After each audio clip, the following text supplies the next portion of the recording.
For their role in the 2016 coup attempt in Turkey, 104 former military officers have backed life sentences. Yes, indeed. And they were handed aggravated life sentences, which come with tougher terms than a normal life sentence by a Turkish court. Of the 280 ex-military officers on trial, the court in Izmir also served lesser sentences to 52 other defendants. Well, the Turkish authorities accused the movement loyal to the Muslim cleric Fethullah Gulen of organizing the 2016 plot. But Gulen, who has been in self-imposed exile in the U.S. since 1999, denies any involvement. Now, at least 260 people died, while 2,200 were injured in the failed coup of July the 15th in 2016. We have with us in the studio TVC News senior researcher Cyril Abaku to talk to us about this. Morning, Cyril. Good to see you. Thank you, ladies. I'm glad to be here. Now we know there's the huge difference between life sentence and aggravated life sentence. It's like saying that with hard labor. But then it's just like, don't you think it's just like killing a dead horse or kicking a dead horse already? Well, you see, in 2004, Turkey actually took out the life sentence. Otherwise, if you understand what Turkey is today and where Turkey is going, you can be sure that the risk was very calculable, and they wouldn't have missed the death penalty. Because this is a coup. And so I believe whoever was behind the coup understood the risks very properly. Now, the fact is that it's not just about 104 persons being sentenced to life in prison or aggravated sentences, you know. There's been a massive purge since the coup took place. Judges, civil servants in their hundreds of thousands. I think that the astuteness of a politician like Recep Tayyip Erdogan again is coming to play. And I think that this man has learnt the ropes very properly. He has understood how to translate, how a leader can, you know, eventually become a very good dictator. This same thing happened in Soviet Russia when Joseph Stalin used the murder of Sergei Kirov to say, look, my inner circle is no longer trustworthy. And then he began to purge all the original revolutionaries, Leon Trotsky, Kamenev, and all of them, you know, and so on, Karl Radek, and so on. Now again, it's coming home. Because you can see that in Turkey, 104 persons are being sentenced to life in prison. Yeah. And the direct concomitant of what is going on is that it is tightening Erdogan's grip on power very strongly. If you look at what happened, even considering the fact that he's already too powerful, even before he transited from a parliamentary, leadership to presidential one. This coup plot, was there really a coup to start with? Well, because I mean, we saw the pictures on TV. Yeah, we saw pictures, all kinds of things, and what have you. But this 104 people will be going to jail for life. Based on what some people term as untruth. Well, you see, the fact is, this is a class, like I said, it's a classic case of one man's rise to almost unbridled power. So these are the features that you're going to see. Like I said, I believe those who plotted this whole thing, they knew their chances. They knew the end game. They knew what could likely come. People died. If they plotted anyway, because Fethullah Gulen has been denying. Well, of course, see again, he has denied it. I don't like the case of Stalin. Some Western historians tell us that Sergei Kirov's murder was state work, so that it could provide a front for him to now say he had reason to purge his inner circle. The same thing is happening when your top military brass, judges, lecturers. You know, when this thing happened, they even came to Nigeria and said that all the schools. It's frankly, this is pure overdrive. Okay, let me come in here, because just to build on what you just said, because many have been, nursing that fear as well. And Recep Tayyip Erdogan spoke in favor of bringing the death sentence back. In fact, he suggested prisoners wearing Guantanamo Bay kind of prison uniform. And many would wonder why that? Why so emotional, about this? That is just trying to, spread psychological fear. Do you think so too? No, I think the simple truth is that Erdogan himself feels insecure. That's why they've called for snap elections. More than 17 June. months. Yes, they've called for snap elections. The economy is heading into a crisis. They've foreseen it, and so typical of what they do, you know, politicians, they are calling for snap elections to preempt what might happen, based on the fact that the Operation Olive Branch, that is their operations in Afrin, Syria, they are successful. And so that has raised nationalist sentiments.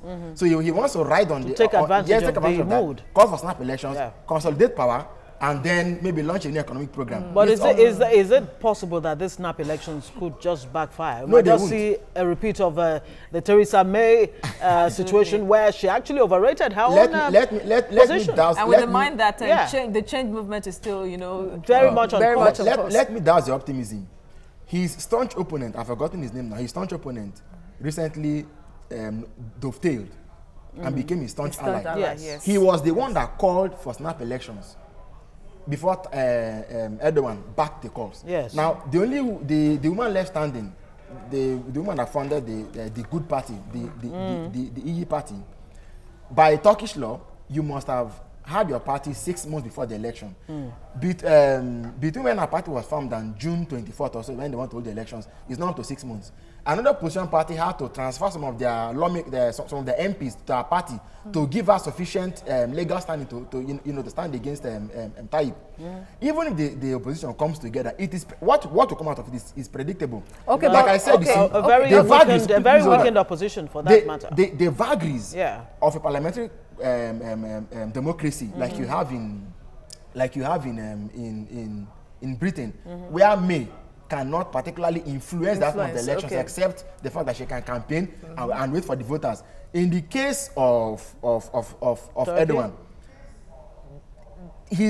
the political space doesn't provide for such freedom. I mean, he has who appoints the members of it. It's like here who appoints the members of the Supreme Election Body. He's in control of the media, so there's a lot going for him. All right. Yeah. Okay. Let me just come in here. But with the knowledge or the accusation leveled against thousands of people to have allegedly been involved in the Bosch coup, don't you think that is some sort of message, really, if true, that there are people in Turkey that do not want Recep Tayyip Erdogan to continue to be in power? Well, and yet you had a lot of supporters go out on the streets to declare their support for him. You see, they won't tell you the truth.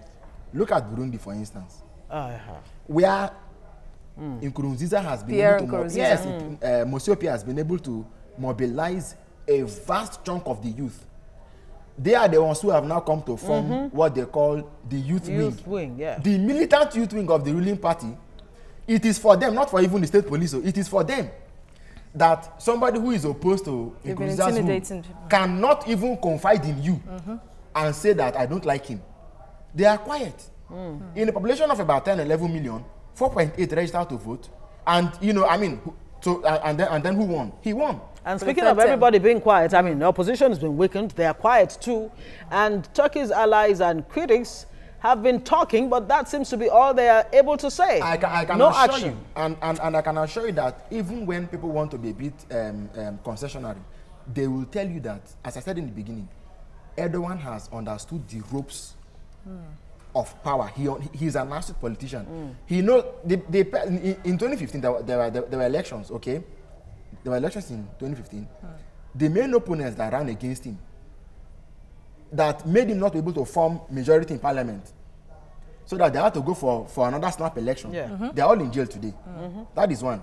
I hope you are aware that only weeks ago they've extended the emergency rule. Turkey is under emergency rule. Yes. So campaigning for that for the good party is difficult, and it won't be helped when you have instead of emergency.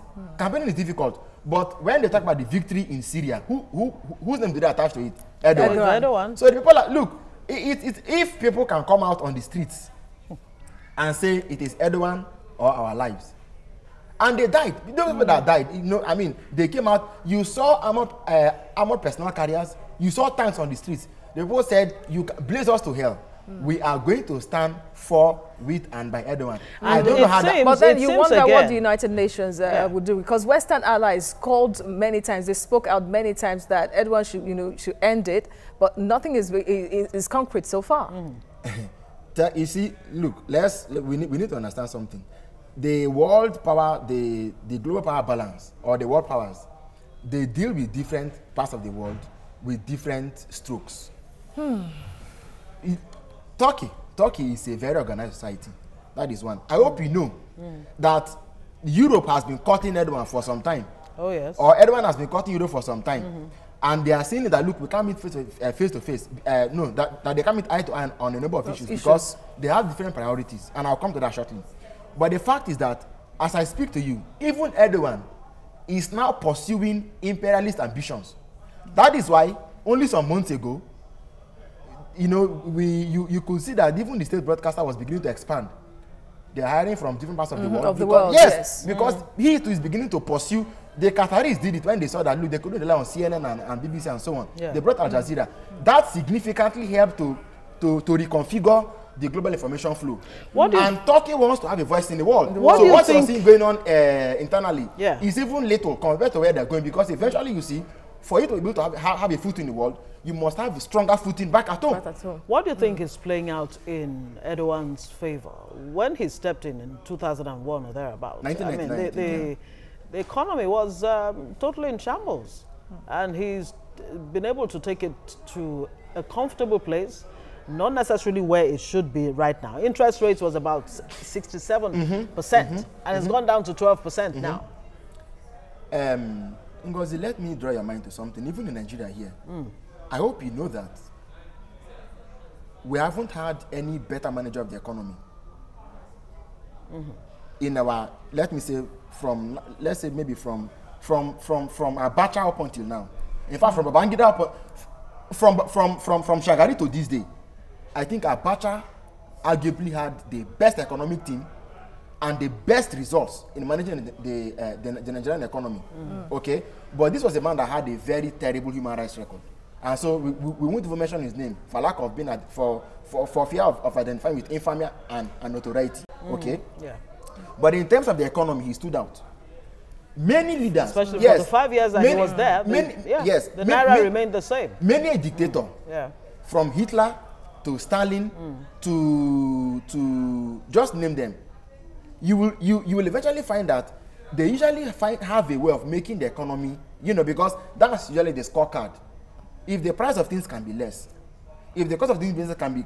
But can we really say that, because Turkey is gradually becoming a no-go zone? Japanese investors are moving out a lot. Add that to other investors that are gradually moving out of that country. The US is pursuing a protectionist agenda, and they are saying over Iran, to hell with Europe. Okay, what is Donald Trump saying? And other countries seem to be towing that line. Whatever Turkey, they want to do. Burundi, they're already saying, look, let us come up with our own homegrown style of governance. If economic sovereignty is going to be the new order of the world, what stops Turkey from also pursuing that same agenda? For me, what I would say is that, you see, it would be nice if the political playing ground is made is balanced, is leveled exactly, so that every container can have his fair share of the pie. But where one man sits back and institutes a draconian rule, it doesn't help anybody. I do hope that, you know, whatever it is that everyone is pursuing, the Turkish opposition should also not rest on their oars. They should make sure that they don't let him have that field day. Democracy cannot fly when it's just one voice, one narrative, and there's no alternative. All right. Thank you very much, Cyril Abaku, Senior Researcher at TVC News. Thank you for joining us this morning. My pleasure. Anytime. Hope to see you again sooner than later.